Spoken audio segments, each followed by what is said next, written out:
Hey guys, today I'll show you the unboxing of the Realme X7 Max 5G. On the front, you can see the phone's name, and at the back, specifications like processor, display, battery and camera. So let's open the box. First, you can see the SIM ejector tool.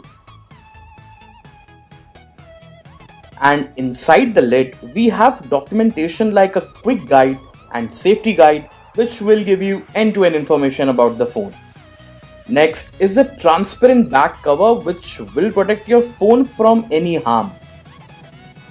Here we have Realme X7 Max 5G. The phone has a punch hole display. The device offers a stunning 64 megapixel triple camera setup on its rear side. Also, Realme branding at the bottom left with a Dare to Leap tag. You will get USB Type-C cable for charging the phone.